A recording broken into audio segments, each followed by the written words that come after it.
Your blood runs orange and blue. This is the pod for you. You're listening to Orange and Blue Bloods, hosted by EJ Stewart and Tommy Beer. Let's get to it, New York.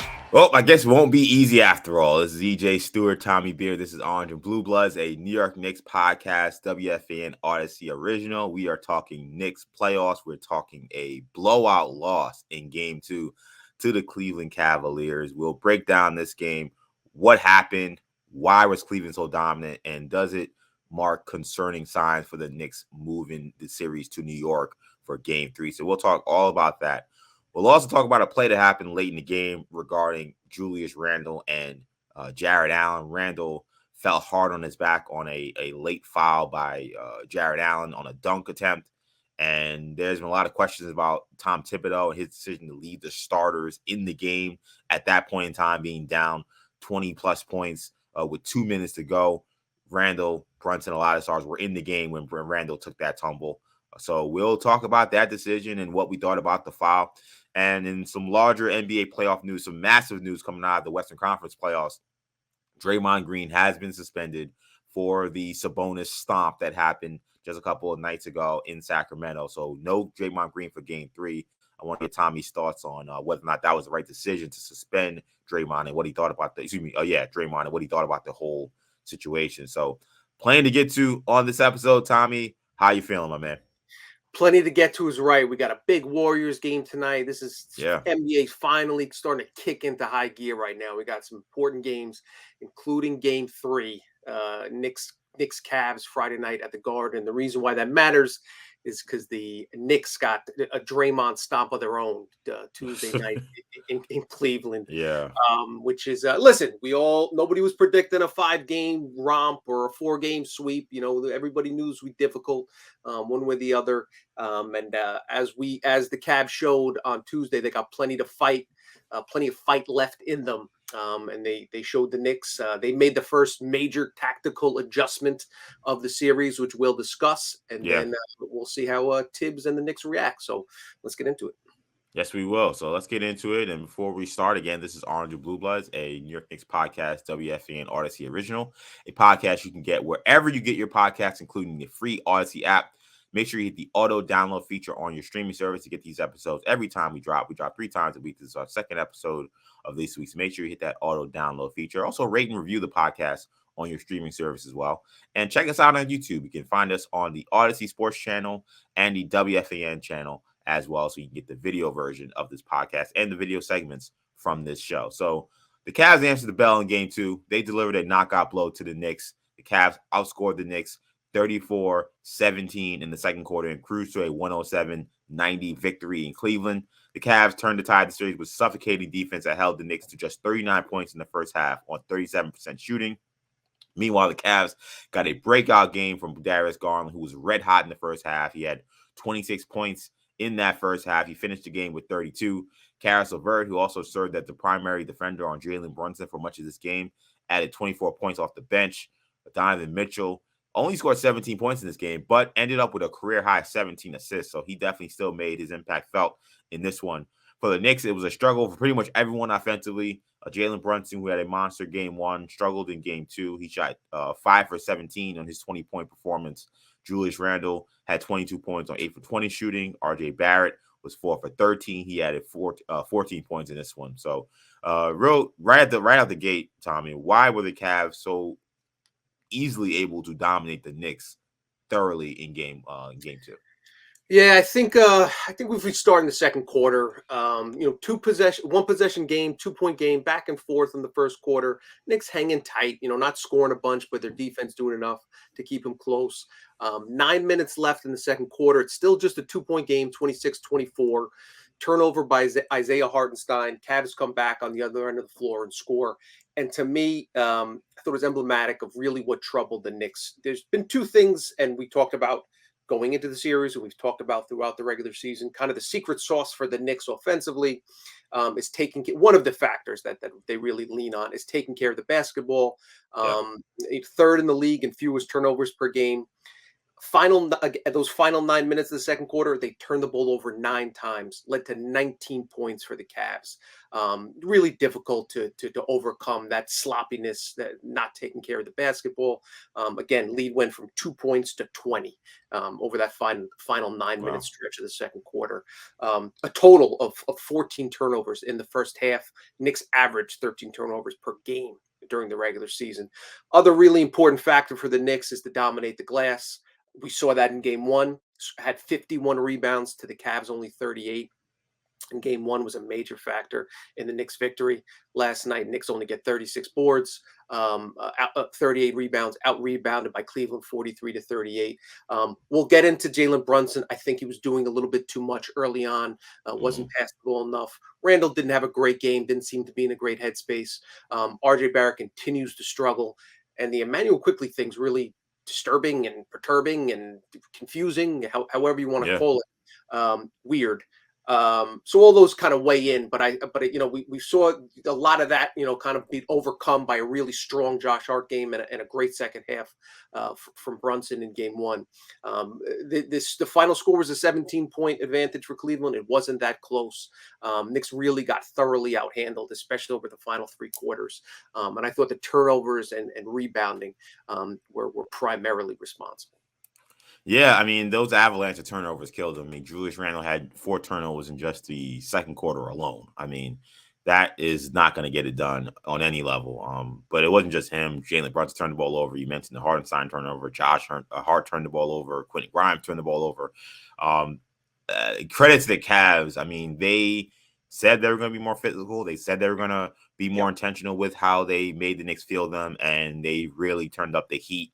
And the Knicks just didn't respond. That's the only way to describe it. I thought that Cleveland, and that's frustrating because I thought Cleveland started that game still nervous on the offensive end. Yep. The Knicks were playing really solid defense. Cleveland still looked like they were trying to feel their way through that game, especially because Donovan Mitchell started that game, which I want to get to very soon, not being quite as aggressive. I think Cleveland was trying to feel their way through how they were going to score offensively. And that's why the Knicks got off to like a 8-point lead in that first quarter. So the fact that Cleveland kind of allowed the Knicks to perhaps get themselves into a rhythm in that game. Knicks couldn't take advantage of that in the first quarter. And then once Cleveland kind of saw how close the game was and said, all right, the season's pretty much on the line for the rest of this game. If we don't turn it up now, the season's going to be over. You can't go to New York down 0-2. And they turned up the heat. The Knicks seemed like they were completely befuddled. I don't want to say that they were just saying, okay, we're happy with the split. But I just think that they just did not feel the need or just could not match Cleveland's intensity. And this is what Cleveland does in terms of what they can do defensively. Like, they were more physical. I'm not going to act like they weren't. But again, to me, it's less about their physicality and more about their length, more about their speed and their athleticism. And what I saw in that second quarter was it felt like the Knicks were playing in, quicksand and the Cavs were playing on a fast track. Like they're just so quick in their rotations. They were so much better on their double teams and their help defense. And they just use their arms. They're waving. They're being intentional. Like, I think it was Wiley who said it during the post game. Like, when they were double teaming certain guys, like especially IQ, who came in and turned the ball over immediately. These are not soft double teams. These guys are coming after you, trying to get steals, trying to deflect the ball. So the Cavs deserve a lot of credit. This is not the episode to poo-poo what the Cavs did defensively. They are the best defensive team in the NBA, arguably, and they looked like that in that game. What I will say is I thought Jalen Brunson, to me, he gets the lion's share of the blame for this loss, honestly. Like, I thought he set a terrible tone for the Knicks offensively because it almost felt like he was trying to make up for lost time in the first game because he was not looking to pass the ball. He came in looking to shoot, looking to get his shot, and what bothered me about it so much was, okay, one, you're not making shots, so you think, okay, maybe you got to make a quick adjustment if your shots aren't going down. I know he had a couple guys shots go in and out, shots that look like they were going to go in. But the other thing that bothered me was look at how Donovan Mitchell started that game. Mitchell at 38. Mitchell saw that he could get his against the Knicks, but his teammates looked shook in game one. His teammates did not play with confidence. His teammates did not provide any assistance for him in game one. So he came into game two saying, I have to get these other guys some confidence, get these other guys some shots. And again, it started off not well. Like, they didn't play well the first 10 minutes, 8 minutes of that first quarter. But at the end of the day, him getting those guys shots and getting those guys rhythm, getting those guys confidence eventually carried itself into the second quarter when Garland goes for 15 and a quarter. Like Brunson, seeing what he saw from IQ and RJ and Quentin Grimes, he needed to get those other guys involved. He needed to play more full general start that game. And look, if you go down, then you say, okay, I got to go out there and get my offense. But I didn't like how he started that game saying, I got to get mine first, and then I'll get these other guys involved. Those other guys are struggling with their confidence. So I thought Jalen Brunson set a really poor tone for the Knicks in this loss. And not to say that it's all on him, but I think that was a big part of why the Knicks offense struggled. Cannot disagree with you there. If we give Brunson credit when the team plays well, we got to knock him when the team plays poorly. And he played poorly. Actually looked up the numbers. This was the first time in his career. He's played 374 games, regular season and postseason. This is the first time in his career he's attempted more than 15 shots and made 5 or fewer field goals. So that gives you an idea of how he was just out of sorts and clearly wasn't productive, wasn't efficient, and it was not a net positive for the Knicks that night. In defense of Brunson, I'll say this. The reason the Knicks won game one was because Brunson put the game on his shoulders, put the team on his back in the second half. Question. He was limited to 9 minutes in the first half, came out in the second half. The difference was the Cavs put Jetty Osman on him and basically, said, God bless, good luck, and hopefully we somehow survive. Right. Which was a big mistake. They made an adjustment, and Brunson didn't adjust to the adjustment. I thought you made a great point on how the Cavs rather doubled Brunson. The parlance of the NBA defensive teams is sometimes you'll show on a screen, a big will show, and then scramble back and find, protect. No, the Cavs blitzed double teams. They blitzed high pick and rolls. Nearly almost as soon as he crossed half court, they'd have a guy run at him. And Brunson, the Knicks in particular, and Brunson specifically, did a very poor job of finding either Mitchell Robinson at the nail or skipping the ball across the court when those doubles came. Perfect evidence. Quinn Grimes had 2 field goal attempts in this game. We've talked about how inefficient the Knicks offense can be when there's not balance offensively. And Brunson, to your point, in support of your point, didn't do a good enough job getting these guys looks. I understand what his thinking was. If they're going to run single, a poor defender at me, he made his first shot and Okoro was 2 fouls down, in the first 3 minutes. It looked like Knicks were up 8 points. But again, he's got to adjust when he sees the Cleveland shift their game plan. He's got to be more of a distributor and playmaker than scorer. So hopefully he'll adjust to that as well. So, we'll see, we'll see how it goes, assuming, and again, he's a very high basketball IQ. I expect him to make the correct decisions again, but there were times when Mitchell Robinson caught the ball top of the key and Knicks had it 4-on-3 and they didn't. And whenever the skip pass was made or the correct play was made, the Knicks decisions weren't sharp. They weren't moving the ball, too much ISO, too much dribbling. And you get 90 points, the second fewest points the Knicks have scored this entire season. And how many times were they also just not in sync? Like, they're trying to make that second pass and, they're throwing the ball in the third row or they're throwing the ball to the referee.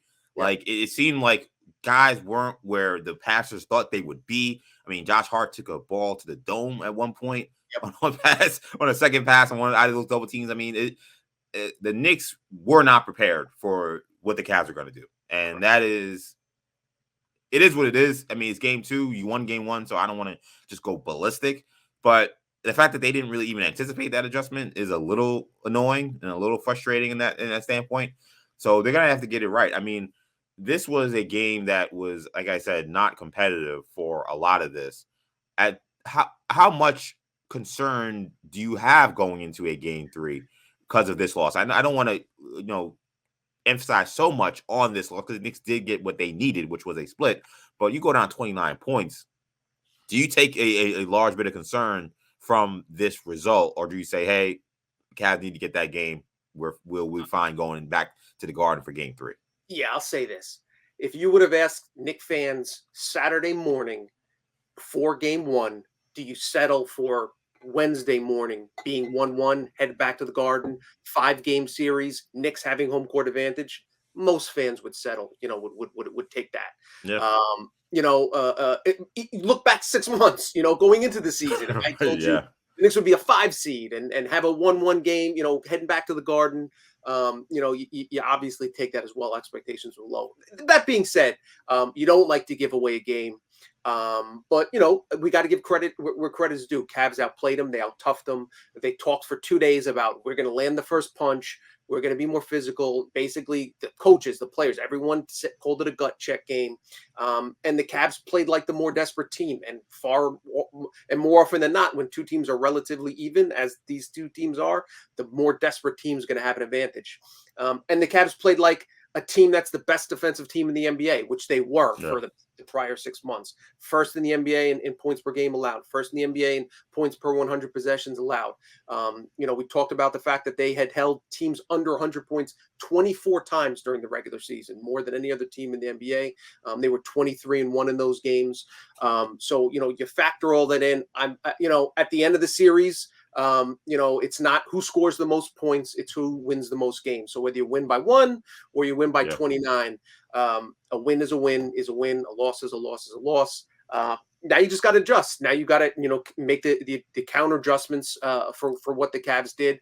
I think more concerning than the game, losing that game in particular, is fearing that the Cavs may have stumbled upon something that may benefit them going forward. Isaac Okoro plays 3 minutes. Again, the Knicks are daring him to shoot, funneling the ball to him. He's not giving the Cavs anything on either end of the ball. They bring in Karis LeVert and Cedi Osman, but it was Karis LeVert who really scored 24 points. Was, coming in, one of the things we talked about was the Knicks X factor is RJ Barrett. He's been bad. Whereas the Cavs X factor is in many respects might be Karis LeVert. Was bad, terrible in game 1 of 7. Comes back in game 2 and really gives them the punch. We'll talk about Garland, but I thought his play really helped set the tone and establish and keep the Knicks at arm's length. I assume we'll see very limited minutes from Okoro, and then it becomes fascinating. Do the Cavs stick with essentially a 7-man rotation, and that that includes Danny Green playing 20 minutes, who he hit some shots, but can he guard guys off the dribble? I think the Knicks can take advantage of him.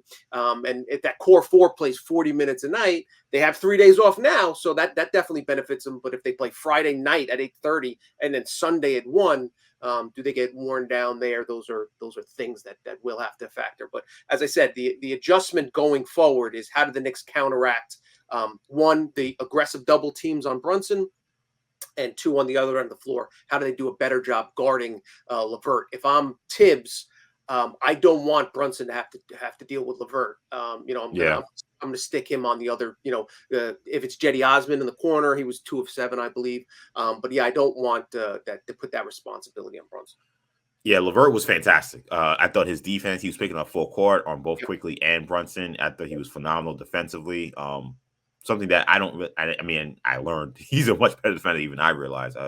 That's something he's done for them this season. He really wasn't a factor defensively in game 1. And they didn't try him on Brunson in game 1, which now after seeing his success was a little surprising.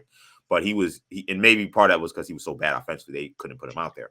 But he was fantastic on defense. I thought that kind of set the tone, I thought, for the entire Cavs defense. He came in the game and he's picking up full court and he's using his length to bother these smaller guards. And I thought that was a huge difference. And then offensively, he gets it going. The Knicks can't have that. Like I said, to me, this is a 2-man team, really, in terms of offensive creation with Garland, who was red hot, who Knicks going to have to find a way to slow down. And Mitchell, is that if they get a third guy in there and LeVert, that's where major problems come. So big game from LeVert. They can't afford to have more of those. The Knicks want to win this series. And on Garland, the Knicks have been using essentially RJ Barrett as the primary defender on him, trying to hide Brunson. I tweeted it yesterday. I think Deuce McBride's got to play in this series. I think living with that many minutes with Barrett chasing around a guard as dynamic as Garland is not.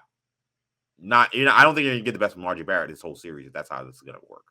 I think Barrett's working hard. I think he's trying. I think he did a good job in game 1, but I just think this is a upper echelon point guard who is a deadly shooter, and if he sees 1 or 2 go down, then it's look out below. And this is a guy who had a 50-point game this year. I think they can't live with that solely being the answer. that we can put RJ on him and that be the case. Now, I know that expands the rotation to 10. We saw Deuce come in for a little brief stint. I think Thibs is going to have to get maybe 3 or 4 minutes in each half of Deuce McBride chasing those guys around just to keep some of these guys' legs fresh, because Garland is a dangerous scorer. And I think that at the end of the day, like I said, this is a two-man team. So you can't have both of these guys having big games. You can't have Mitchell getting 13 assists and Garland also getting 32 or 26 and a half. Like you got to take away something. Listen, RJ Barrett is 6 of 25 from the field through 2 games. He's played 7 games in his playoff career now, shooting 35% from the floor, 25% from behind the arc in those 7 postseason contests. The reason, the rationale behind playing RJ Barrett extended minutes is, he's not a great defender, but he's effort, he has length, he can, hopefully disrupt Cavs' offensive flow. But at least you get the offensive, a guy that averages 19 points a game. Not always efficient, but you can get downhill, draw some fouls. He's not doing it. So if you're playing a guy for his offensive contributions, and he's not only not contributing offensively, he's been a detriment. No touch around the basket, no confidence in his outside stroke, not drawing fouls, not getting to the line enough. I don't see how you can justify playing him 33, 34, 30 minutes a night. I wrote the same thing this morning. I think they got to redistribute those minutes, whether it's more minutes, give IQ extended minutes, and he's been bad. We'll talk about that.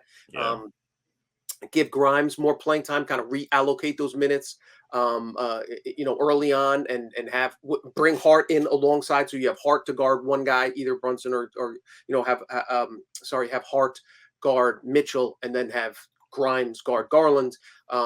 Experiment with that, and also bring in McBride, play him for 4 or 5 minute stretches. Again, if he doesn't knock down threes, you just have RJ Barrett with less volume, less miss shots. Yeah, exactly. Right. There's not a lot to lose there, so that's kind of my thinking. RJ Barrett hasn't earned those minutes. You come into the series hoping that he can kind of be that X factor, that he can kind of reestablish his stroke, that he'll see a couple shots go down, and maybe he'll knock down some threes and get to the bucket.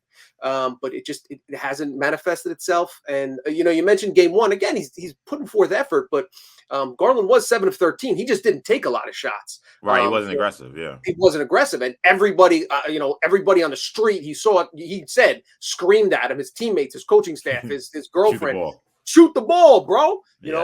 And that's kind of what he did. So, and as you mentioned, saw a couple go down. Barrett's just not a good enough defensive player. Can he develop? He's only 20. We talk about this on and on. But at this stage of the game, in the biggest game of the Knicks, season, in 48 hours from now, I don't know. I don't feel comfortable trusting him to slow down a player that obviously has the ability to take over a game. So for the Knicks to lose a game where Mitchell scores less than 20 points, granted 13 assists, he was awesome. He did just what they needed to do. But going forward, Garland has shown that you can slow down Mitchell and he can still have a big night. So that's kind of where I'm at. I think we're on the same page that Thibs has to reassess things here. And Barrett's probably not the answer. Yeah, I mean, Barrett, he had 7 free throws. I thought in the second half, I know the game was out of reach, but I thought in the second half he started to get some fouls, started to get to the basket a little bit better, not finishing, but at least getting fouls. So there was that. So maybe he takes that to New York, but the leash has got to be shorter on him. That's to me the way it is. If he's not giving you anything in the first half, then you got to try out the guys. This is do or die at this point. This is the playoffs, so it is what it is. So Knicks lose. You can't worry about feelings and emotions. No. This is listen. If a guy's not getting it done, you got 6 months to tweet talk and say, "Hey, still my buddy." You got to win game 3. Yeah, exactly. So Knicks lose. They get back to New York. Game 3 is on Friday. So I want to talk about one thing real quick here. So the Knicks head coach Tom Thibodeau, he's taking some criticism for a play that almost landed Julius Randle back on the shelf with 2:22 to go. Randle was undercut by Jared Allen during a breakaway dunk attempt and was slow to get up after grabbing his back. He would make the the flagrant foul free throw, then head to the locker room. So Jared Allen was assessed with a flagrant 1 for the play. J.D. Bickerstaff argued that he thought it was a basketball play and that it should have been a flagrant foul. Tom Thibodeau was asked about why Randle was in the game and actually have this sound from him. So here's what he said about why Randall was even out there in a 20-point blowout. I actually was going to shove Julius out. He wanted to stay in for a couple more possessions just to find rhythm. So his explanation being that Randall wanted to remain in the game because he wanted to get a rhythm. He, of course, missed 70 days of action with a sprained ankle before making his return in game one. For Randall's part in it, he talked about whether or not the play was dirty or not with Jared Allen. So here's what Randall had to say. I mean, at this point, it's irrelevant. I thought it was a little unnecessary. You know, usually when you I understand like playoff basketball and you know, you don't give up on plays, and I respect that. You know, I'm somebody who plays hard. I respect that. But, you know, typically when you make those kind of plays, you run across their body, not through them. But it's fine. It's irrelevant. You know, go back to the Garden and we'll see them there. It's interesting. They asked him, what do you mean by, you know, how you think, what do you mean by going back to the Garland and seeing them there? He's like, it's the Garden. So I think he's kind of like giving a sign to the Knicks fans to say, hey, you saw what happened. Remember what happened and be ready for game 3. So I do want to say, I think, well, first of all, this was insane to me. I thought that Thibs almost lost the series for the Knicks with this, because if Randall gets hurt, he can't play multiple games because of this. The Knicks would not win the series. The series would essentially be over. You could lose a game, losses happen, but for Thibs to be this reckless late in a game with your team's getting blown out, I mean, that was 222, but they were in the game for earlier than that when the lead was even bigger. For him to leave those starters out there, I didn't watch much of the TNT broadcast, but I guess Reggie Miller was like hammering home the fact that Randall and Brunson need to be out of the game. That was just reckless, and that was a dereliction of duty from Tom Thibodeau, and that was terrible. And it was really a bad sign. I didn't even like him putting it on Randall. I think as a coach, you need to say, hey, you know what? That's on me. Like, I gotta be better than that. So poor job by Tom Thibodeau. I don't know. What did you think of the whole situation with him leaving Randall out there? Yeah, I think we're going to disagree on the Jared Allen quotient. Right. I didn't think it was as dirty or Bush League. We're 100% in agreement on the Thibs aspect of it. A couple things. One, what if Obi came up to Thibs and said, hey, I played 6 minutes tonight. Do you mind if I get some run here? You know? Yeah. Would Thibs have taken, you know, in other words, if Randall asked to stay in, what does that factor into the head coach's decision to do what's best for the team? Again, I think it leans back on this whole thing where Thibs continually kowtows to Randall and is afraid in any way, shape, or form to upset him or disrespect him or listen. Yeah. It's a 23-point game with 2 minutes and 22 seconds left in the contest. The Knicks are not winning the game. The most ridiculous part of it was they took him out after that foul. Like, you just got the flake, you know, so you got a bucket and you got the flake. So why are you taking, in other words, if he could have played then, why are you taking him out? Why not let him play the final 10 seconds and have him run wind sprint? You know, like the idea that the only way you can get a game shape is by staying in the last 2 minutes of the game. Yeah, in the last 2 minutes of a playoff game is ludicrous to me. You know, listen, you got 2 more games. It's not like they play the next night and there's no time for practice or, you know, like there's other ways. It's not like he has to rehab. It seems like he's, you know, he's physically fine. You know, he can get extra cardio in or whatever over the next 2 days and to kind of ramp up his energy levels and just prepare himself to get in game shape. So a couple things. One, let's hope he's okay. We left game one thinking, Hart tweaked his ankle, but you know, he's fine. He came back in, hit the 3-pointer, you know, yada, yada, yada. Then on the next day, he's listed as doubtful, of course. He ended up suiting up and was cleared to play. But obviously, there was a point 24 hours prior to the start of game 2 where they didn't think that he would be available to play. Yeah, and he was not much of a factor in that game yesterday. So he was not. He was not a team low -29, a very uncharacteristic Josh Hart contest.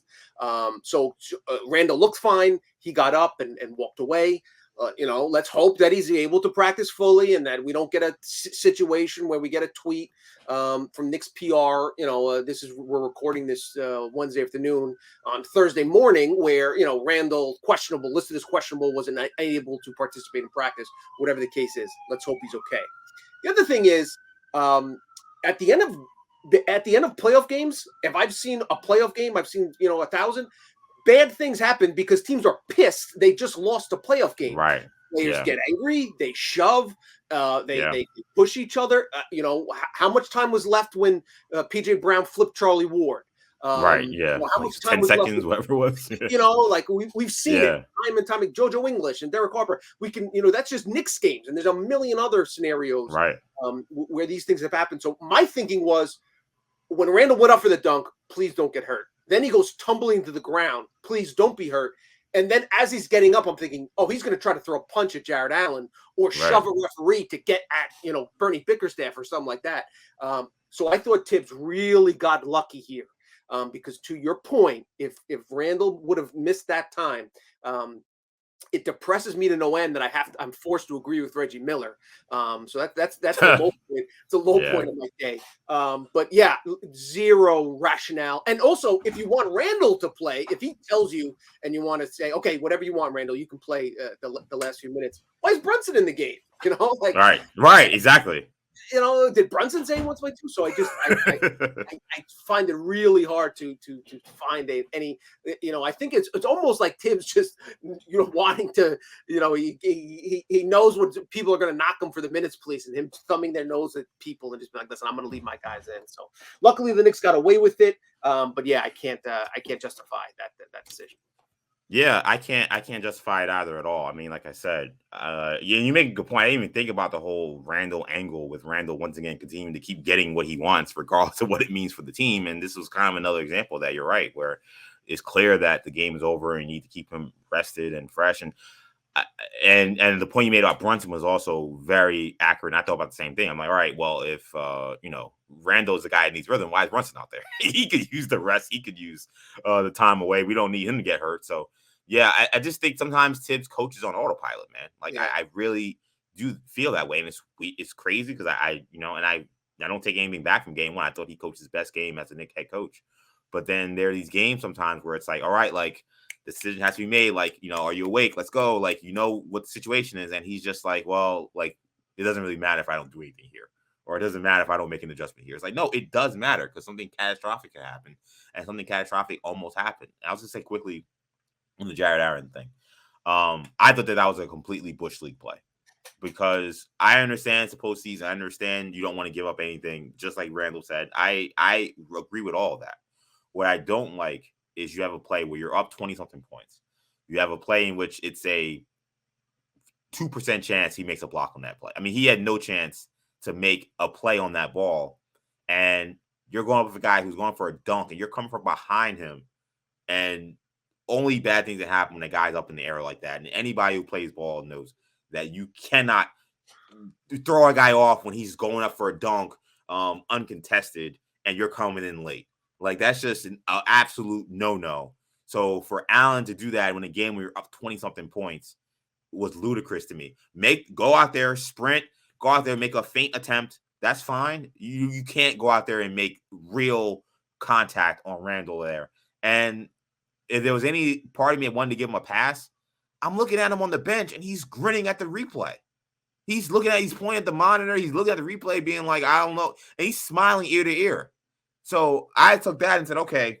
And then J.D. Bickerstaff is saying, well, that's a basketball play. I said, okay. Knicks fans, the Knicks team, you now understand what the rules of engagement are now going into game 3. That is a basketball play. And what Jared Allen did, they think is totally cool. So I hope that everybody in the Knicks organization, I hope the Knicks fans that show up in game 3 and game 4, they know what time it is because I just thought that was ridiculous. I mean, if he injures Randall there, he goes down as one of the biggest villains in New York sports history. That's why the whole giving him a pass for some people I can't accept because it's like Randall could have gotten hurt like that. He's lucky he didn't. So because I think the reason why people are willing to say, well, he didn't do anything wrong is because Randall didn't get hurt. But everything he did very well could have forced that injury. He didn't do anything to ensure Randall didn't get hurt in that play. So that's why I was so fed up with it. I would just say this. I think he made a play on the ball. I think it was excessive. I do understand not wanting to take a guy's legs out, but in other words, I saw somebody earlier tweet like if this was Draymond Green that did it, and we'll talk about the Green stuff in a sec. But like if it was Draymond Green that fouled Randall, he'd been suspended for the rest of the series. I totally disagree with. It wasn't stopping. It was in the Jared Allen's in the game. He's not going to shoot 3-pointers. What he does is block shots and grab rebounds and dunk the basketball. So that's what he's in the game for. If he had done it in the first quarter of a one possession game, if Charles Oakley had done that to Scottie Pippen in the third quarter of a game 3, in a tie game, I don't think a lot would have been made of it. So again, if Randall's sprinting and chasing and running into passing lanes to get a dunk, I don't have a problem with a player attempting to prevent his opponent from getting an easy basket. As he contacted him, I thought Randall was right. He went through him as opposed to just going for the ball. I thought he could have handled it a little bit better. That's why I don't have a problem with the flagrant. I think that you contact a player in the air without his legs underneath him. You don't want that in the NBA because there is a decent chance if Randall falls on his hip or falls on his elbow or falls on his wrist, there's a million ways that a guy can get injured, and you don't want that in the NBA. So yes, I understand. But all that being said, I just the spirit of the play, in other words, I don't think it was wasn't an elbow at midcourt to a guy's chin, or grabbing somebody's ankle and yanking them back down, or a guy beats you, so you swipe at their legs or kick them or something along those lines. Right. So that's why I understand Bickerstaff having a defending his player as you knew he would. As far the last thing on this, as far as the Knicks getting motivated for game 3, understand that the fans are going to get worked up. But if you're the Knicks and you need a foul in the final seconds of game 2 to get you up for the most important game of the season, then you're lost anyway. But I agree. It's a little more juice, a little more excitement. Again, the only thing I worry about is Randall's always on that margin. He walks a thin line anyway, so I don't want him overly amped up. I'd rather him a little bit chilled out. So we'll see how it plays out. And I'll be honest, I thought it was a good sign that did not escalate into more. Like I thought that he said his piece to Allen, he said his piece to the Cavs bench because somebody said something to him. And he yelled something back at them, which again is like, what does the Cavs bench have to say to him there? Like I don't even know what. I don't know. I'll tell you one thing, and me and my brother talk about this all the time. Like you go into a playoff series and you play a team that maybe you're not, you don't. It's not a storied rivalry, or it's not an established rivalry. And you come into the series like, hey, I have no issue with the Cleveland Cavaliers or the Cleveland fans. Like, why would I have an issue with them? And then me and my brother always talk about how long does it take for that animosity starts building. And after game 1, I still felt like, I don't. And they were talking crazy about the fouls. I was like, I don't feel any. I want the Knicks to win. I don't care. That is out the window after game 2. Between all that crying and then that play and then JB Bickerstaff and then these guys posted up. I don't know if you saw the picture of them. They're holding the chain and they're posing after winning one game. It's like, all right, officially it is what is so good about Cleveland. Now it's real. Before it was jokes. Now the whole joke, what's so good about Cleveland. Now we're there. Now we are officially there. You like it? You think Cleveland's cool? I never heard anybody say I'm going to Cleveland on vacation. What's so good about Cleveland? I don't know, Joakim. I don't know. Not much, clearly. Isaac Okoro cheesing in that picture, hard eyeing the camera when he played 3 minutes. Come on, bro. You don't even get to wear the chain. You don't get to stand next to the person wearing the chain when you talk a lot and then play 3 minutes. So I agree. Adds a little excitement, a little intensity, as if we didn't have enough. We said it after game 1, and it's still true after game 2. Madison Square Garden, 33rd name will be loud on Friday. Oh, yeah. Night. So that's going to be an electric environment. And look, it's truth be told, I bought tickets for game 6, or I didn't buy them. My girlfriend bought them. And I was like, I don't know if there's going to be a game 6 after what happened in game 1, but I'm starting to think that there will be a game 6 with the way the series is going. So very fascinating series already. We'll see how things go down. But let's take it out west, because there's some other big playoff news that we did mention a little bit earlier. So a major development in the Western Conference playoffs as Draymond Green has been suspended for Game 3 of the Warriors series against the Sacramento Kings. Green stomped on the chest of Kings center Domantas Sabonis after Domas briefly grabbed his leg while being tangled up under the basket. NBA executive VP Joe Dumars said Green's, quote, over-the-top actions and status as a, quote, repeat offender led to the suspension. The Kings, meanwhile, said that Sabonis, who suffered a sternum injury due to the stomp, is listed as questionable. So, Tommy, this has been a lot of conversation regarding this incident and a lot of conversation about whether or not it was right decision to suspend Green. Where do you land on this? Do you think that the NBA was right to suspend Draymond Green for Game 3? Man, I've been going back and forth on this a little bit. I'd like to come out and have a hot take, but I am a little bit on the fence on this.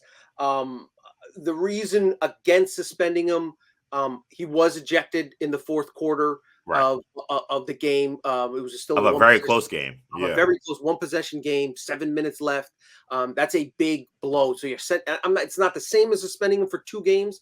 But typically, if you're going to err on the side, if it happened in the last seconds or it happened in the, halfway through the fourth quarter of a 20-point blowout, then it doesn't really have an impact on the series because, but this did have a material impact on the series. I understand that, it kind of happened in the heat of the moment. All that being said, I support I think I would have, if I was in Joe Dumars' place and Adam Silver league office, I think I would have suspended him well for a couple of reasons. And Dumars talked about this. He spoke with Woj and Shams and a bunch of guys. He's got quotes on record, essentially saying that the totality and the history of Draymond Green's histrionics played a factor here. And, the yanking, you talk about, the Jared Allen fouling somebody while going off for a dunk. He grabbed Brandon Clark's jersey and going off for a dunk. Yeah. Here, did Draymond Green. That's a dirty non-basketball play. Absolutely. We know about the kick to Steven Adams in the spot you don't want to get kicked out a few years ago.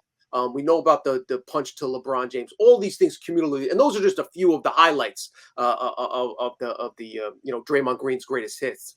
And the other thing is the way he reacts after the foul, egging on the crowd. He did the same thing after he got suspended in Memphis. I think saying that I knew the refs weren't going to eject me on podcasts in the past. He just has this, it just escalates the intensity and and all that goes into, I don't want to be, I understand, the league isn't tough enough and you want to see the stars play, and I get all that. But I just can't justify letting a guy do what he does and continue to continue to be allowed, essentially given free reign to continue to do the things. And the one other thing that I think also made it worse, because a lot of people are saying that Sabonis started it, and it could be interpreted that way, and I can't completely mitigate that, but I really did feel like if you look at it from one angle, I do feel like Sabonis kind of covered up as opposed to seeing that it was Draymond Green and Draymond Green about to go to a fast break and yanking him down and trying to hurt his ankle. I don't think that was the intention of Sabonis. But either way, when you stomp on a man's chest like that, I can't feel sorry for you when you're not allowed to play in the next game. Yeah, I feel like in terms of the suspension, it's like it's like a cop-out answer, but it's almost like I can't disagree with the suspension. Right, exactly. It's like they ruled it on the court and I can't overturn it. There's not enough there. You know what I'm saying? Exactly. That's exactly how I feel. Where it's like, look, I mean, he stomped on a guy's chest. I think for the sake of the NBA playoffs and how great that series has been, would I prefer Draymond Green just be playing and we get to see these two cleared now rivals, battle it out? Yeah, that'd be what I'd want to see. But like, that's just not how this goes. Like, there are Kings fans, there are people involved with the game as well, and they had their center get stomped on the chest. I don't know if you can just say, well, he got thrown out of that game and that's just it.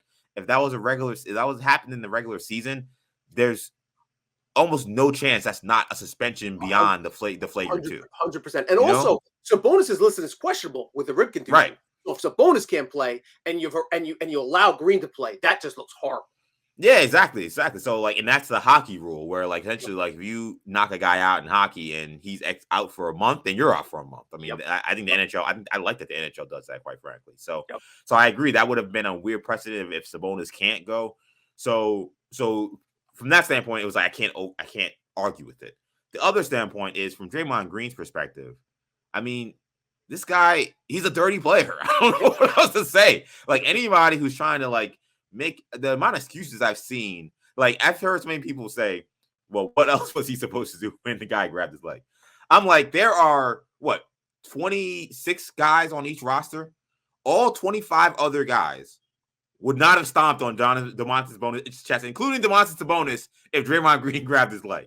100%. There's only one player on that court that was going to make that move, and that was Draymond Green, which is why for him, and if you're a Warrior fan who's upset, I just feel like you're upset at the wrong entity. You should be upset at Draymond Green, who continues to display a level of selfishness when it comes to being out of control in these environments and letting the environments get the best of him, and in turn hurting your chances of winning a championship. Like he very well may have cost the Warriors a chance to repeat, because I didn't think the series was over, and it may still not be over.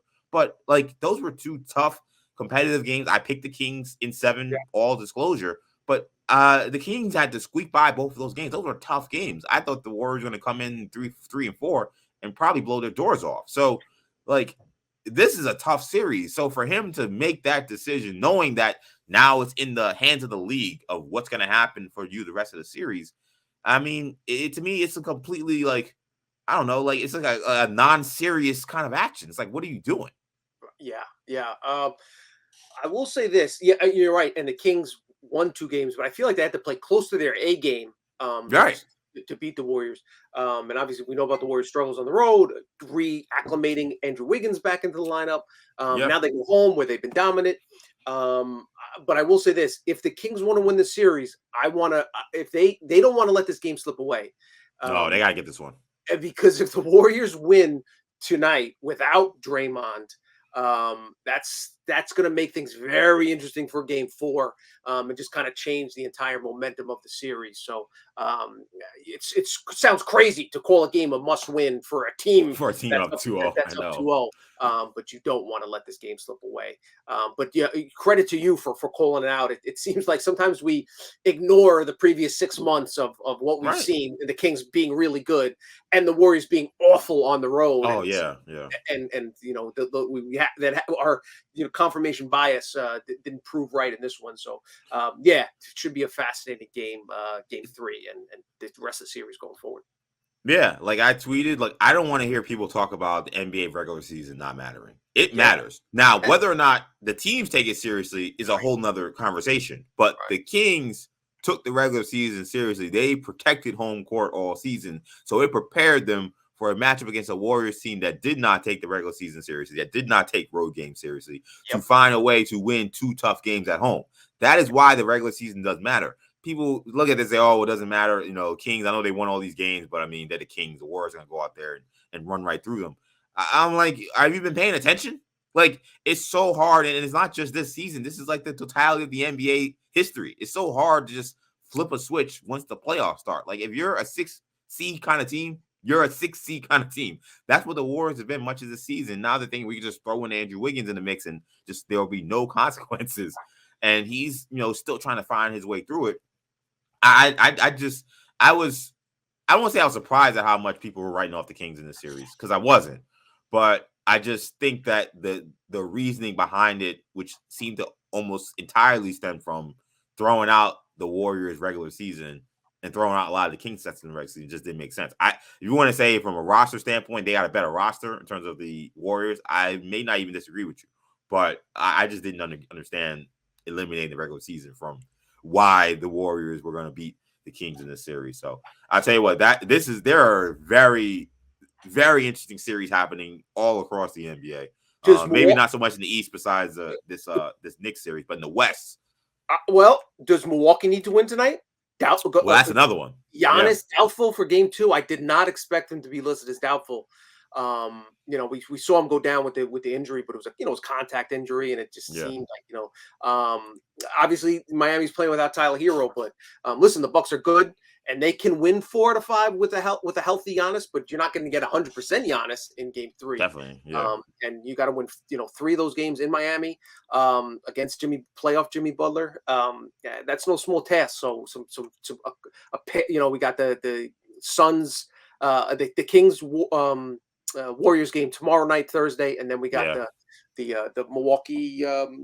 Miami game tonight, so on Wednesday night, so it should be definitely some interesting action in the it's been wild. You're right. That Bucks series got very interesting with that Giannis doubtful listing, and I said on WFAN just a couple of days ago that I felt like, technically yesterday, recorded this on Wednesday, that to me the Giannis injury and the Tyler Hero injury actually opened up a path to the Knicks to potentially, at the very minimum, go to the NBA Eastern Conference Finals. I think maybe go to the NBA Finals. That's how serious this could be. Giannis is now doubtful for this game. Things can get very weird and very interesting. As what was the character in the Marvel universe played by Julia Louis-Dreyfus said in Captain America, Winter Soldier? She was like, things about to get very weird. And that's kind of how I feel about the NBA playoffs.